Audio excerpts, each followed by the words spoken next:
중국은 부패 공무원의 신원을 밝히는 데 도움을 주기 위한 제로 트러스트라고 불리는 반부패 인공지능 시스템을 개발했습니다. SCMP에 따르면 중국 과학원과 중국 공산당의 내부 통제 기관에 의해 공무원의 개인 생활 및 직장 생활을 감시, 평가 및 개인 목적으로 개발되었다고 합니다. 제로 트러스트는 중앙 및 지역 정부 시스템의 150개 이상의 데이터베이스를 전후 참조할 수 있습니다.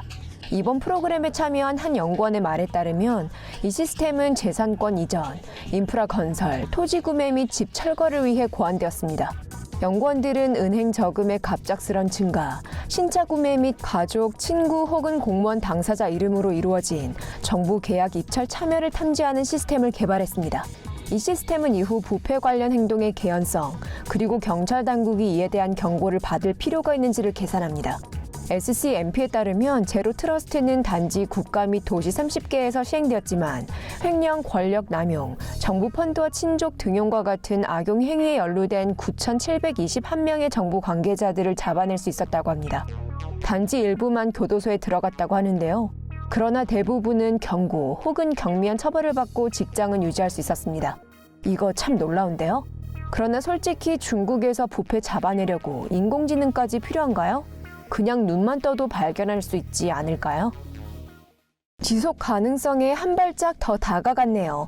AFP는 태양 전지판이 보다 낮은 온도에서 보다 저렴하게 생산하는 것을 가능케 해주는 새로운 처리 기술이 개발되었다고 보도했습니다. 지난 2009년 회티탄석 부류에 속하는 무기질이 태양광 전지를 만드는 데 이용될 수 있다는 사실이 발견되었습니다. 그러나 초기 과정이 복잡해서 필요로 하는 엄청난 열에 견딜 수 있는 유리와 같은 물질에다가만 적용할 수 있었습니다. 폴란드의 물리학자 올가 말린키위츠 씨는 결국 유연성이 있는 금속 박편을 회티탄석으로 코팅하는 방법을 발견하게 되었고 이후 고온을 필요로 하지 않는 잉크젯 프린팅법을 개발했습니다. 회티탄석이 코팅된 태양 전지판은 유연성이 있어 컴퓨터, 자동차, 드론, 우주선에 쉽게 고정될 수 있을 뿐더러 그늘이나 실내에서도 이들이 전기를 생산토록 할 수 있습니다. 현재 예상에 따르면 표준 1.3제곱미터 패널이 사무실에 필요로 하는 일일 에너지 양을 공급할 수 있습니다. 이 태양 전지 패널의 비용은 $57, 한화 약 6만 원입니다. 말린키위츠 씨는 잉크젯 패널의 초기 비용이 기존의 패널과 맞먹을 것이라고 주장했습니다.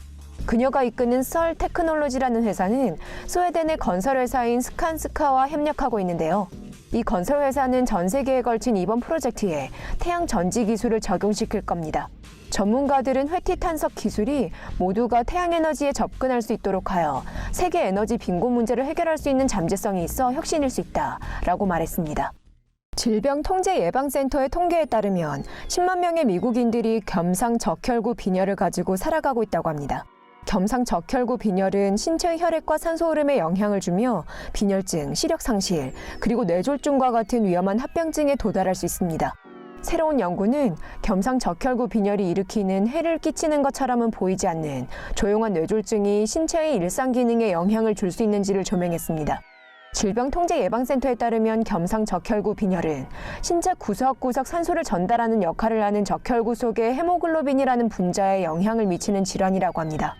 겸상적혈구 빈혈에 영향을 받는 적혈구는 불규칙한 초승달 모양을 하고 있으며 또한 보다 적은 양의 산소를 신체에 공급하게 됩니다.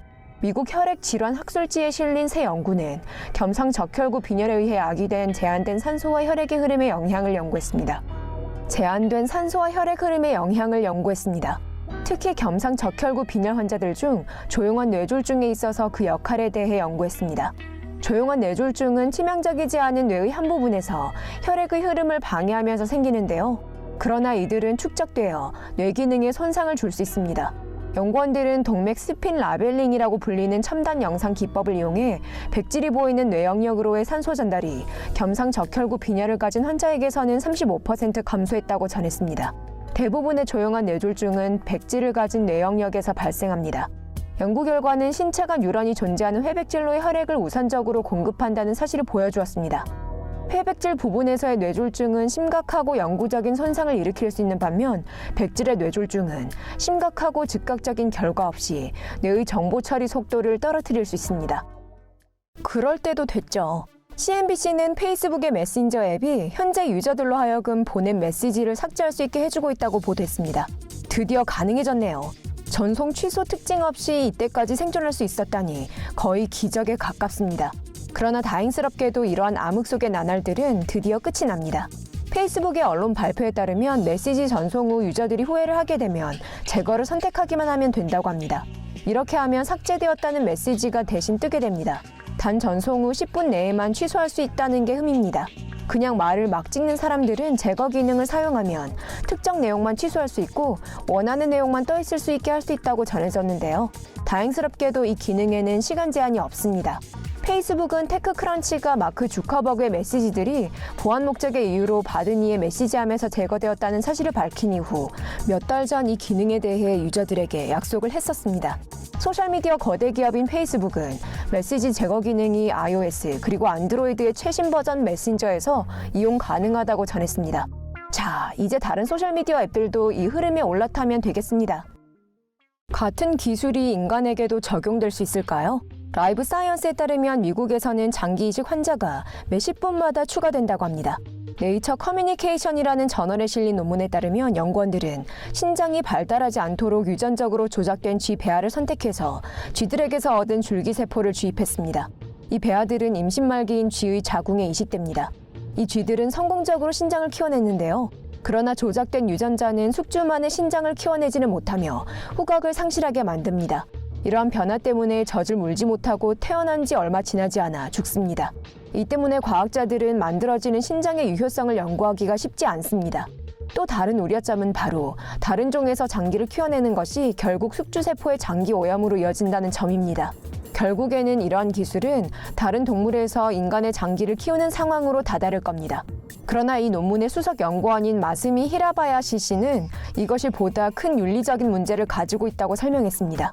인간의 줄기세포를 동물에게 주입하는 것으로 인간처럼 의식하게 되거나 새로운 형태의 생식세포를 만들어낼 수도 있기 때문입니다.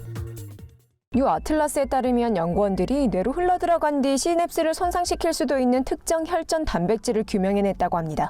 유런이라는 저널에 실린 새 연구는 단백질 피브리노겐이 알츠하이머에 걸린 사람들과 실험실 쥐의 뇌 속에서 발견될 수 있다는 사실을 발견했습니다. 이 아틀라스에 따르면 과학자들은 피브리노겐이 혈관 뇌장벽을 통해 새어나가고 이 때문에 신경 시냅스에 손상을 줄 수 있는 염증을 일으킬 수 있다는 사실을 발견했습니다. 연구팀은 피브리노겐이 그 어떠한 아밀로이드 플라크가 쌓이지 않아도 시냅스에 손상을 가할 수 있다는 사실을 발견했습니다. 다른 연구원들은 점점 더 투과성이 증가하는 혈관 뇌장벽으로 독성 아밀로이드와 타우 단백질이 뇌에 들어가게 되고 알츠하이머까지 이르게 되는 병리적 과정이 시작됩니다. 이번 새 연구는 그에 대한 설명을 제안할 수 있습니다. 동물 대상 실험이 수행되었지만 인간 임상 실험은 아직입니다. 연구원들에 따르면 이러한 종류의 시냅스 손상이 혈관 뇌장벽 손상과 연관이 있어 다양한 신경 증상과 관련이 있을 것이라고 합니다. 너무 오랫동안 앉아서 TV를 보면 건강에 영향을 미칠 수 있습니다. 하버드 공중보건대학, 워싱턴 대학 의과대학을 포함한 미국, 중국 그리고 한국의 연구팀들이 텔레비전을 많이 보면 건강에 미치는 위험성에 대해 연구했습니다. 간호보건 연구에 참여한 미국인 여성 89,278명에게서 수집한 데이터는 50세 이하의 여성들이 앉아서 TV를 너무 오래 볼 경우의 위험성에 대해 초점을 맞추고 이러한 여성들이 만성질환의 위험성이 어떠한지 조사했습니다. JNCI 암 스펙트럼에 게재된 연구 결과에 따르면 TV를 하루에 1시간 이상 보는 사람들은 보다 적게 TV를 보는 사람들과 비교해 결장암에 걸릴 위험이 12% 더 높았다고 합니다. 반면 2시간 이상 TV를 본 사람들은 그 위험성이 70% 더 높았습니다. 당연히 이번 연구는 놀랍고 겁을 줄 만한 내용인데요. 닐센 리포트에 따르면 지난 2017년 미국에서는 사람들이 거의 4시간 동안 TV를 시청했다고 합니다. 너무 오랫동안 앉아있는 것이 50년 뒤에는 결장암에 걸릴 수 있는 위험이 될 수도 있겠지만 다른 행동들도 요소가 될 수 있습니다. 이번 연구는 전 세계 사람들이 초기의 결장암의 위험을 줄일 수 있는 데 도움을 줄 것입니다. 과학자들은 머지않아 지구보다 오래된 고대 행성 샘플을 분석할 수 있는 기회를 얻을 수도 있을 겁니다. 일본의 하야부사2 우주선이 지난 2월 22일 류구에서 암석 샘플을 수집했습니다. BBC에 따르면 이 우주선은 탄탈륨 금속으로 만들어진 5g짜리 발사체를 행성 표면을 향해 발사할 것이라고 보도했었습니다. 이 입자들은 하야부사2가 행성 표면으로 하강하면서 샘플을 수집합니다. 참여 과학자들은 류구가 고대 행성이라고 생각되기 때문에 이 샘플이 우리 행성의 기원과 진화에 대한 고찰력을 제공할 수 있을 것이라고 생각하고 있습니다. 탐사선 2대가 예전에 배치되어 류구의 표면을 탐험했던 적이 있습니다. 이 탐사선들은 이 행성에서 지구로 이미지와 데이터를 전송했습니다. 하야부사 우주선은 2020년 샘플을 가지고 지구로 돌아올 것이라고 합니다. 유럽인들의 대규모의 두 그룹을 대상으로 한 새 연구가 우울증이 있는 사람들에게서는 특정 장 박테리아 몇몇이 발견되지 않는다는 사실을 발견했습니다. 과학자들은 이러한 장 박테리아의 부재가 우울증에 영향을 주거나 그 원인이 될 수도 있는지에 대해서는 언급하지 않았으나 많은 장 박테리아가 신경세포 기능에 영향을 주고 심지어는 기분에 영향을 미칠 수도 있는 물질들을 생산할 수도 있다는 사실을 박테리아 조성과 우울증 간의 관계를 실험하기 위해 벨기에의 루벤 카톨릭 대학의 미생물학자인 제로웬 레스 씨와 연구팀은 1,054명의 벨기에 사람들을 대상으로 일반 장 박테리아 조성을 조사했습니다. 이 그룹 내에서 173명의 사람들이 우울증을 진단받았거나 삶의 질이 낮았다고 합니다. 우울증을 가진 그룹의 장 박테리아를 일반 그룹의 것과 비교했습니다. 코프로코커스 그리고 디알리스터라는 두 종류의 박테리아가 우울증 환자들의 장에서는 발견할 수 없었습니다. 이후 연구팀은 1,064명의 네덜란드 환자들의 장 미생물 조성을 조사했고 또한 우울증 환자들에게서는 이 두 종류의 박테리아가 없었습니다. 장 박테리아가 뇌에 영향을 어떻게 주는지는 아직도 불분명합니다. 한 가지 제시 가능한 이론은 장과 뇌를 연결하는 미주신경이 연관이 있다는 겁니다. 그러나 과학자들은 추가 연구를 수행하면 박테리아와 뇌의 연관성이 결국은 새로운 우울증 치료법에 도달할 수 있게 해줄 수 있기를 희망하고 있습니다. 우리 모두들 땀을 내는 것이 우리 건강에 좋다고 한 번쯤 들어봤을 텐데요. 그러나 운동을 하면 미국인들 570만 명이 걸리고 있는 알츠하이머를 예방하는 데도 또한 도움이 된다고 합니다. 네이처 메디신에 실린 한 연구는 운동하는 동안 방출되는 이리신이라는 호르몬이 뇌세포를 다시 자라나게 하고 뇌를 알츠하이머로부터 보호하는 데 도움을 준다는 사실을 보여주었습니다. 알츠하이머 환자들에게서 이리신의 생산은 감소됩니다. 연구팀은 쥐를 대상으로 이리신의 효과를 연구했습니다. 연구 결과는 5주 동안 거의 매일 수영을 한 쥐는 베타 아밀로이드를 주입받았는데도 기억력 상실에 걸리지 않았다는 사실을 보여주었습니다. 알츠하이머 협회에 따르면 베타 아밀로이드 단백질의 축적은 알츠하이머 씨의 병의 원인으로 가능한 요소들 중 하나라고 합니다.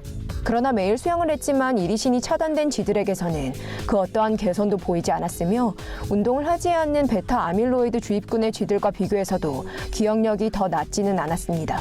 연구원들은 이 새로운 결과로 운동을 하는데 어려움을 겪는 노인들을 도와줄 수도 있는 이리신을 의약품의 형태로 개발해 알츠하이머를 치료하거나 치매 증상을 예방하는 데 도움을 줄 수 있을 것이라는 희망을 품고 있습니다. 자, 그러니 이제 새해 목표 하나 더 추가하셔야겠죠? 일본의 한 회사가 직접적으로 카메라의 얼굴을 마주하지 않는 사람의 신원도 인식할 수 있는 시스템을 개발했습니다. NEC는 단지 얼굴뿐만이 아니라 신체를 분석할 수 있는 인식 기술을 발표했습니다. 뉴 아틀란스에 따르면 개발자들은 딥러닝 기술과 신체 실루엣 및 의복 분석 기술을 이용해 인간 재인식 테크놀로지라고 불리는 시스템을 만들었다고 합니다. NEC는 이 시스템 테스트를 하는 동안 최대 90%의 정확성을 보였다고 전했습니다. 이 회사의 언론 발표에 따르면 인공지능에 대한 인식 기술은 등 혹은 옆모습이 카메라를 향한다고 할지라도 사람들의 신원을 인식할 수 있다고 합니다. 이 시스템은 또한 얼굴이 선명하게 보이지 않는다고 해도 한 장소에서 다른 장소로 이동하는 인간을 추적하는 데 이용될 수 있다고 합니다. 호모사피엔스 여러분들은 이 시스템 괜찮다고 보시나요? 이 기술이 실용화되면 장단점에는 무엇이 있을까요? 여러분들의 의견을 댓글로 남겨주세요. 고기를 먹는 것이 우리의 환경을 죽이고 있는 것일 수 있습니다. 그러나 모두들에게 고기를 포기하라고 하는 건 거의 미션 임파서블이죠. 그래서 알트밋이라는 스타트업 기업이 농장과 가축을 위한 대지를 착취하지 않고서도 단백질의 대체원을 만들어낼 수 있는 모든 종류의 방법을 들고 나왔습니다. 알트밋 팀의 가장 최근 참여한 회사는 Sustainable Bioproducts인데요. 이들은 옐로우스톤 국립공원에서 발견되는 화산 미생물에서 영감을 받았습니다. 블룸버그에 따르면 바이오테크 스타트업 기업인 이곳은 옐로우스톤 국립공원의 온천에서 발견되는 화산 미생물로부터 그 행동을 모사하여 실험실에서 키운 단백질을 만들어내려고 하고 있다고 합니다. 이 회사는 발효 기술을 이용해 단백질을 키워낼 수 있었습니다. 연구원들은 전분과 글리세린을 고단백질 미생물에게 먹이고 이 미생물은 재빨리 증식하는 반응을 보이게 됩니다. 그 결과로 만들어지는 단백질에는 인간 식단에 중요한 9개의 핵심 아미노산이 포함되어 있습니다. 이 물질은 고기와 같은 제품을 만들어내는 데 이용될 수 있으며 요거트에 섞어 먹거나 식물의 기반을 둔 버거 패티의 형태로 만들어질 수 있습니다. 푸드 다이브에 따르면 미 항공우주국의 지원을 받는 이 회사는 최근 시리즈 A 펀딩으로 3,300만 달러, 한화 약 300억 원을 투자받았다고 합니다. 투자자들에는 마이크로소프트의 빌 게이츠, 아마존의 제프 베조스, 블룸버그의 마이클 블룸버그, 그리고 버진그룹의 리차드 브랜슨이 있다고 합니다. 좋긴 한데 맛은 어떨까요?